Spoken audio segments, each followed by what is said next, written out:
اور تبلیغ کی ایک بڑی خاصیت کیا ہے، اس میں فرقواریت نہیں ہے، فرقواریت لیس. فرقواریت تلاش بھی کریں گے نا، چھیڑیں گے بھی تو چھیڑے گا ہی نہیں سامنے والا. ورنہ جب ہم کسی کو رفع الیدین یا آمین کے مسئلے پر بہت زیادہ چھیڑیں تو ایک نہ ایک دن آگے بلاکر وہ چھڑ ہی جاتا ہے. ایک چھوٹا سا قصہ سنا کے اپنی بات ختم کرتا ہوں. ہمارے ایک دوست تھے، وہ مجھ سے ملنے کے لیے آئے، کتنی لمبی داڑھی ان کی، بالکل ناف سے بھی نیچے جا رہی تھی. میری کتاب انہوں نے پڑھی تھی، ایک موضوع پر کتاب تھی، بڑے متاثر ہوئے. تو دوست تو بعد میں بنے، اس وقت پہلی ملاقات تھی، ملنے کے لیے آئے. اچھا بھائی، جو صاحب جانا چاہیں وہ جا سکتے ہیں، جمعہ ختم ہو گیا، بیان ختم ہو گیا، ابھی آپ اپنی خوشی سے بیٹھے ہیں، یہ نا ایسا نہ مولوی صاحب بولے آپ نے بٹھا کے رکھا ہوا تھا. تو آپ جا سکتے ہیں جو بھی جانا چاہیں. تو وہ تھے اتنی بڑی داڑھی لمبی. میں نے ان سے کہا، میں نے کہا آپ کا مسلک کون سا ہے؟ داڑھی دیکھ کے کہہ رہے میں اہل حدیث ہوں. اچھی بات ہے ماشاءاللہ. پھر انہوں نے اپنا قصہ سنایا، کہہ رہے میں بڑے مسلک تبدیل کرتا رہا ہوں. میں کہہ رہے میں پہلے گرین چینل تھا، جو بھی ہوتا تھا وہ سب قوالیاں بھی چلتی تھیں ہمارے پورے خاندان میں، نظر و نیاز کی. آج 11ویں شریف ہے، پرسوں 12ویں شریف ہے، اس کے بعد 13ویں شریف آئے گی، پھر 14ویں شریف سے ہی فرصت، آج فلاں کا عرس ہے تو آج فلاں کا میلہ ہے تو آج فلاں کا وہ ہے، وہ چلتا ہی رہتا تھا. بھائی چلو جو ان کی سمجھ میں آتا ہے. کہہ رہے ایک دن میں کوئی دیوبندی مولوی صاحب مجھے مل گئے، ان کا میں نے بیان سنا کہ بھئی یہ تو بدعت ہے، یہ تو یوں ہے. تو مجھے وہ دیوبندی کی باتیں سمجھ میں آئی، تو میں کیا بن گیا؟ دیوبندی بن گیا. کہنے ایک دن میں کہیں اہل حدیث کے بیان میں بیٹھا تو وہ دیوبندیوں کو بھی برا کہہ رہے تھے اور بریلویوں کو بھی. تو میں کیا بن گیا؟ میں نے کہا بھئی یہ تو بالکل ٹو دا پوائنٹ قرآن حدیث کی بات کرتے ہیں، قرآن حدیث پہ آ گیا، میں اہل حدیث بن گیا. کہہ رہے پھر ایک دن جماعت المسلمین والوں مجھے ملے، انہوں نے کہا یہ اہل حدیث بھی کیا ہے غلط، دیوبندی بھی غلط اور بریلوی بھی غلط. میں نے کہا بھائی میں نے تو بخاری دیکھ کے رفع الیدین شروع کر دیا، دیوبندیوں کو غلط کہہ دیا، بریلویوں کو میں نے کہا کہ وہ ان کے خیال میں نہیں کسی کو برا بلا کہہ رہا، بھائی یہ ان کی رپورٹ پیش کر رہا ہوں آپ کے سامنے، جو ان کے الفاظ ہیں کہ وہی وہ حلوے مانڈے کرتے ہیں یا وہ یوں کرتے ہیں تو اس کا کوئی ثبوت نہیں ہے، تو تمہارا تم کیوں صحیح ہو؟ تو وہ جماعت المسلمین والوں نے کہا بھائی یہ جب قرآن حدیث کو فالو کرنا ہے تو قرآن حدیث میں تو فرقہ واریت کی نفی ہے، تو اہل حدیث بھی تو ایک فرقہ ہے، جیسے دیوبندی ایک فرقہ ہے، بریلوی ایک فرقہ ہے، تو اہل حدیث بھی فرقہ ہے. تو اصل میں کیا ہے، سب مسلم بن کے رہو، سب کیا بن کے رہو؟ مسلم. اس لیے جماعت المسلمین میں آؤ اور اس کے امام کو لازم پکڑو. اور بھی تقریریں ہیں، یہ تو میں خلاصہ بیان کر رہا ہوں. تو مجھے کہتے ہیں جماعت المسلمین زیادہ صحیح لگنے لگی، تو وہ کہتے ہیں ہم کس میں چلے گئے؟ جماعت. یہی ہو رہا ہے نا، کوئی غیر مسلم، میرے پاس تو غیر مسلموں کے لباس جو نئے نئے مسلمان ہوتے ہیں وہ کہتے ہیں یار میں ادھر گیا اس مسجد کا مسلک ہو گیا، دوسری مسجد میں گیا وہ والا پگڑی پہن لی، ادھر گیا ٹن مارا، وہاں سے جیسے ہم نکل رہے ہوتے ہیں نا، ادھر سے گولے گنڈے والا آیا، وہاں سے تھوڑا سا گولا گنڈا کھایا، ادھر سے نکلے آئس کریم کی دکان میں گھس گئے، وہاں سے چپلی کباب کھا کے. ایسے ہوتا ہے نا بچپن میں جب پیسے بھی ہوں اور تو سب کا تھوڑا تھوڑا ٹیسٹ. تو غیر مسلم بھی جب آتا ہے نا وہ بیچارہ بوکھلا جاتا ہے. تو کہہ رہے کہ میں غیر مسلم تو نہیں تھا لیکن دین پہ نیا نیا آیا تھا، دین کو مضبوطی سے فالو کرنا شروع کیا، تو اب چینل روزانہ تبدیل ہو رہے ہیں اسے. وہ کہہ رہے وہ غلط، وہ کہہ رہے یہ غلط، وہ کہہ رہے ان کی ٹانگیں چھوڑی ہوئے پتلی کرو، کہہ رہے رفع الیدین کرو، نہیں کرو. کہہ رہے بالآخر ہم نے ٹن مارا اور کہاں چلے گئے؟ جماعت المسلمین میں آ گئے. اس سے اس وقت جماعت المسلمین پارٹ 1 اور پارٹ 2 نہیں تھا. ابھی تو جماعت المسلمین کا جواب بہت آسان ہے، ورنہ جماعت المسلمین نے بھی ہمارا بڑا دماغ کھایا ایک زمانے میں. ہر تھوڑی دیر کے بعد کوئی بندہ آ رہا ہے کہ حدیث میں تو آتا ہے جماعت المسلمین اور تم حنفی بنے ہوئے اور تم شافعی. شکر ہے اب ان کا فتنے کا زور الحمدللہ ٹوٹ گیا. وہ ان ایسے ٹوٹا کہ وہ جماعت المسلمین پارٹ 1 بھی بن گئی اور پارٹ 2 بھی بن گئی.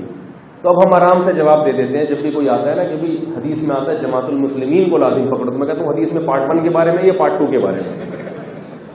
حدیث میں جو آتا ہے کہ جماعت المسلمین کو لازم پکڑو، اس سے پارٹ 1 مراد ہے یا پارٹ 2 مراد ہے؟ کیونکہ دونوں پارٹ یہی کہتے ہیں. اور سنا یہ اوتھینٹک خبر نہیں ہے، سنا تیسرا پارٹ بھی ہو گیا ہے، 3 پارٹ چل رہا ہے اب تو. لیکن یہ کہ یقینی 2 پارٹ کا تو پتہ ہے کہ 2 پارٹ چل رہے ہیں آج کل.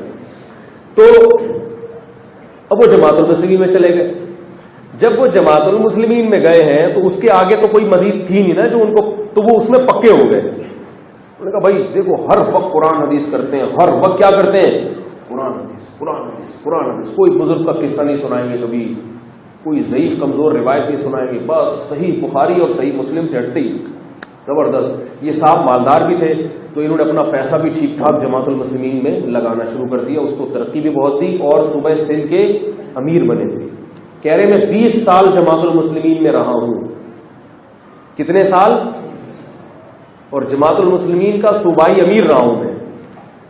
نام انہوں نے بتانے سے منع کیا ہے, اس لیے میں نام نہیں بتا رہا. تو 20 سال جماعت المسلمین کے امیر رہے. کہہ رہے مجھے وہاں بھی نفرت اور فتووں کے علاوہ کچھ بھی نظر نہیں آیا. وہ بھی نہیں ہوتا, وہ بھی کافر, وہ بھی کافر. تو مجھے ایسے لگا کہ جو 6 آدمی جماعت المسلمین کے ہیں یا 6000 ہوں گے, بہت زیادہ 6 لاکھ ہوں گے, ان کے علاوہ باقی سب کہاں جائیں گے؟ جہنم میں جائیں گے. کہہ رہے میرا پھر ضمیر نے مجھے ملامت کرنا. پھر میں نے کہا, کہتے میں نے جماعت المسلمین میں ایک اور چیز دیکھی کہ یہ لوگ امام ابو حنیفہ کی تقلید کو تو بدعت کہتے ہیں, لیکن اپنے امام کی ایسی تقلید کرتے ہیں کہ امام حنیفہ کی تقلید حنفی بھی ایسے نہیں کرتے ہوں گے. سمجھ رہے بات؟ اپنے امام کی ایسی تقلید کریں گے, وہ دن کو رات کہہ دے, رات کو دن کہہ دے, بس سوائے 2-4 چیزوں میں, باقی ہر آدمی ایسی تقلید کر رہے ہیں. تو کہہ رہے کہ مجھے پھر جو ہے نا وہ بھی عجیب سا لگنے لگا. اب یہ تو اللہ نے ان کی مدد کی, ورنہ ایسے موقع پہ انسان اسلام کو چھوڑ دیتا ہے. اللہ نے مدد کی. کہتے ہیں ہمارے محلے میں تبلیغ والے آئے ہوئے تھے. میں نے کہا جہاں اتنے ذائقے چکھے ہیں, جہاں اتنے ٹیسٹ چکھے ہیں, ایک ٹرائی اور کر کے دیکھ لو. بھائی قیامت میں اللہ کو تو بتا دیں گے اللہ میں کیا کر سکتا ہوں. کہہ رہے ہم نے ایک ٹرائی ماری. اب ان کا اپنا واقعہ کہہ رہے کہ میں نے جب 3 دن گزارے تو میرا خیال یہ تھا کہ یہ لوگ تو حنفی ہیں, یہ تو رفع الیدین نہیں کرتے. میں جب رفع الیدین کروں گا تو مجھے بولیں گے یہ کیا کر رہا ہے بھائی, بھائی مجھے ٹوکیں گے. یہ پھر میں زور سے آمین کہوں گا تو مجھے ٹوکیں گے, بھائی یہ کیا کر رہے ہو, ایسے نہیں ہوتا, ایسے بزرگوں نے ایسے فرمایا ہے. تو کہہ رہے 3 دن گزر گئے مجھے, کیونکہ اب تک کہیں جس کے ساتھ بھی یہ ملے تھے نا, کوئی ایسا بندہ ان کو ملا نہیں تھا جنہوں نے ٹوکا نہ ہو ان کو. اب کوئی حدیث دکھا رہا ہے تو چوڑی کر لی ٹانگیں, دوسرا دکھا رہا ہے تو پتلی کر لی. کوئی رفع الیدین کی دکھا رہا ہے, کوئی ترک رفع الیدین کی دکھا رہا ہے, کوئی زور سے آمین کی, پھر آہستہ والی دکھاتا ہے, کلپ دیکھ لیا, عجیب بوکلاٹ میں ساری زندگی گزر. اور جو دکھاتا ہے نا وہ کہتے یہی ہے, باقی سب کیا ہے, وہ سب غلط. کہہ رہے 3 دن میں نے گزارے تو کوئی کچھ بول ہی نہیں تھا. ان کی باتیں ہی کہہ رہے الگ ہو رہی ہیں. وہ سب یہ کہہ رہے بھائی کسی طرح محنت کرو, ہم سب 100% کیا بن جائیں, نمازی بن جائیں, نماز پہ آ جائیں سب لوگ. کیا خیال ہے؟ اللہ اس کے رسول صلی اللہ علیہ وسلم کے احکامات پہ آ جائیں, برائیوں کو چھوڑ دیں, یہ دین ساری دنیا میں آ جائے. اس کے لیے تو وہ جوڑ ہو رہا ہے ان کا. کوئی نیگیٹو بات, ایک آدمی نے 30 سال نیگیٹو باتیں سنی ہو, وہ 3 دن کسی تنظیم کے ساتھ گزارے اور اس کو کوئی نیگیٹو بات نہ ملے تو بڑا تعجب ہوتا ہے اس کو. ہے بھی سارے مولوی, حیرت کی بات ہے بھی سب داڑھیوں والے اور فتویٰ بھی نہیں لگا رہے. تو کہتے ہیں کہ پھر میں نے چلے کا ارادہ کیا. ان کا خیال ہوگا چلہ لگاؤں گا تو پکڑیں گے, کیونکہ شروع میں ہوتا ہے نا کہ اب 3 دن ذرا پکا ہونے دو اس کو, ایک دفعہ آ جائے تو پھر ایک دم سے گردن دبوچیں گے اس کی. کیا کر رہا ہے بھائی تو, کیا کر رہا ہے, یہ نماز کیسے پڑھ رہا ہے, یہ ٹانگیں اتنی چوڑی کیوں کی, زور سے آمین کیوں کہہ رہا ہے بھائی, یہ داڑھی اتنی کیوں بڑھائی ہے تو نے. تو کہہ رہے ہیں کہ میں نے پھر چلہ لگایا. کہہ رہے پورے 40 دن گزر گئے, کسی نے ایک اعتراض. کہہ رہے مجھے پتا چلا بھائی ان کے تو مسائل ہی کچھ اور ہیں, ان کو اس سے غرض ہی نہیں ہے کہ یوں کرتے ہو, ان کو اس سے غرض ہے کہ نماز پڑھتا ہے کہ نہیں پڑھتا. بہت مشکل ہے سمجھانا. ان کو اس سے ہے کہ جو بے دین لوگ ہیں ان کے دلوں میں دین کی محبت پیدا ہو جائے, بھلے ایسے پڑھو یا ویسے پڑھو. جو نہیں پڑھ رہا اس کی فکر کرو کسی طرح مسجد میں آ جائے. کہہ رہے مجھے ایسا اطمینان ہوا, میں نے کہا اللہ تو نے مجھے سیدھے راستے پہ لگا دی. ایسے بھی ہو جاتی ہے اور ویسے بھی ہو جاتی ہے, کوئی مسئلہ نہیں ہے. کوئی یوں کر کے پڑھ لے, کوئی مسئلہ نہیں ہے, کوئی اس کے بغیر پڑھ لے, لیکن اس کی فکر کرو کہ ساری دنیا کیا بن جائے, نمازی بن جائے. تو کہہ رہے اب میں تبلیغ میں وقت لگاتا ہوں. کہتے میں کرتا رفع الیدین ہی ہوں, لیکن میں رفع الیدین نہ کرنے والوں کو برا بلا, اور مجھ سے بھی بڑی عقیدت تھی, ان کو بڑی محبت تھی میری. انہوں نے بڑی پرتکلف دعوت دی کہ اس زمانے میں دعوت قبول کر, اپنی دعوت قبول نہیں کرتا میں. جب انہوں نے میری دعوت کی تو انہوں نے مجھے اپنے بیٹے سے ملوایا. انہوں نے کہا یہ میرا بیٹا حنفی ہے. اور میں اس کو کبھی بھی نہیں چھیڑتا کہ تو اہل حدیث ہو جا، اور میں اہل حدیث ہوں، یہ مجھے کبھی نہیں چھیڑتا تو کیا بن جا؟ کہہ رہے یہ چلہ لگا کر آیا، یہ حنفی بن گیا، رفع الدین چھوڑ دیا، میں نے کہا چلو یار یہ بھی ٹھیک ہے، یہ بھی صدیوں سے چلا آ رہا ہے، سب سیٹ ہے. تو مجھے بتا رہے تھے باقاعدہ، کہہ رہے یہ دیکھو یہ حنفی ہے، ایک ہی گھر میں ٹانگیں چوڑی بھی ہو رہی ہیں اور پتلی بھی ہو رہی ہیں اور جھگڑا نہیں ہو رہا. ہمارے یہاں ایک محلے میں اگر ٹانگیں چوڑی کرنے والا اور دوسرے محلے میں پتلی کرنے والا دوسرے ملک میں، وہاں سے گالیاں بھیجے گا یوٹیوب پہ لکھ کے، فیس بک پہ.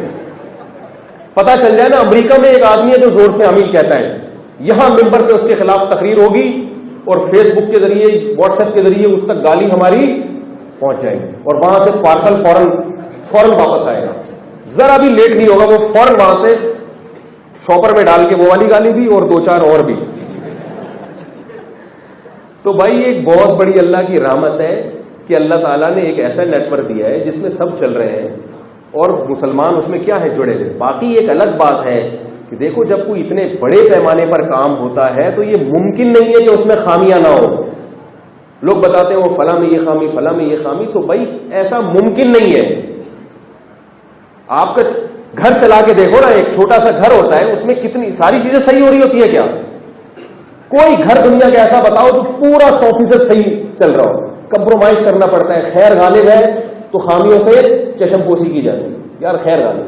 ابا جتنے بھی جن کے بھی ابا ہیں کیا 100% صحیح ہوتے ہیں بھائی؟ لیکن ابا ہے تو بس ٹھیک ہے، غلط ہے تو بھی ابا ہے. تو جب ایک تنظیم سے، ایک جماعت سے اتنی خیر پھیل رہی ہے، اتنا اسلام دنیا میں پھیل رہا ہے، لوگوں میں محبتیں پھیل رہی ہیں، تو اگر اس میں خامیاں بھی ہیں تو ان خامیوں کی اپنی استطاعت کے بقدر اصلاح کی کوشش کرنی چاہیے. جتنی کر سکتے ہو، نہیں کر سکتے تو چپ کر کے آرام سے بیٹھ جاؤ. خیر کو دیکھو، کیونکہ اس زمانے میں کوئی ایسی تحریک جس میں 100% خیر ہو یہ ممکن نہیں ہے، کیونکہ نبی کے زمانے سے بہت دور والا زمانہ ہے. ہم کوئی نبی کے صحبت یافتہ تھوڑی ہے، بہت 1400 سال گزر گئے نبی کے دور. تو جو ہے some thing is better than nothing کے فارمولے پر عمل کرو. آئی بات سمجھ میں؟ تو اللہ تعالیٰ ہم سب کو عمل کی توفیق عطا فرمائے. اس لیے تھوڑا تھوڑا حصہ اپنا اجتماع میں ضرور ڈالیں.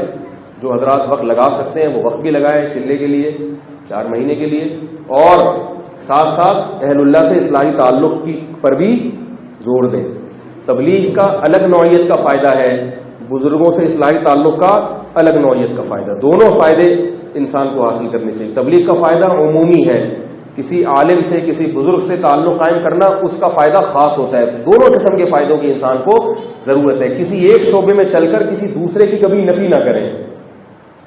آئی بات سمجھ میں؟ اگر آپ کسی بھی کام سے جڑے ہوئے ہیں، کسی بھی شعبے سے جڑے ہوئے ہیں، تو دوسرے کی نفی نہ کریں. بولے وہ بھی ٹھیک ہے، یہ بھی ٹھیک ہے، تو اس طرح سے تو کام چلے گا آگے. لیکن اگر ہم سمجھیں کہ یہ والا تو صحیح ہے، اس کے علاوہ سب کیا ہے غلط ہے، تو پھر معاملہ کیا ہو جاتا ہے؟ خراب ہو جاتا ہے. اللہ تعالیٰ ہم سب کو سمجھنے کی عمل کی توفیق عطا فرمائے.